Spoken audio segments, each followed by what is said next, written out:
Hai, assalamualaikum teman-teman, selamat datang kembali di channel YouTube Heru Biru.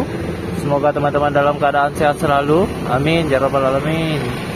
Kali ini aku berada di Jalan Perintis Kemerdekaan di kilometer 9, tepatnya di depan kampus Unhas Universitas Hasanuddin, Kota Makassar.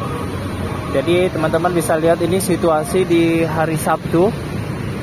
Bisa dilihat kendaraan seperti ini, ada yang menerobos dan melanggar jalan. Teman-teman bisa lihat, mungkin aku bisa zoom.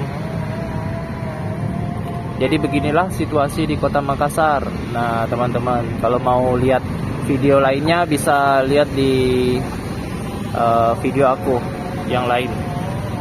Nah banyak sekali yang melanggar dari jalan, ingin mengambil jalan pintas agar cepat.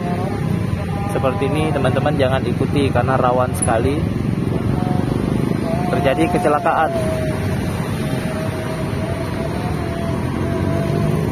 Jadi yang belum subscribe, teman-teman bisa bantu subscribe channel YouTube ini agar bisa berkembang. Dan ada juga yang nggak pakai helm, teman-teman bisa lihat.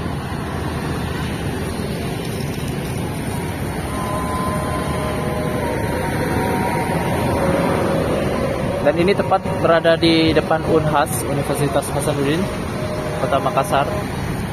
Jadi semoga bermanfaat buat teman-teman. Ikuti video ini selanjutnya ya teman-teman ya. Aku next dulu, kita lihat dari sudut lainnya.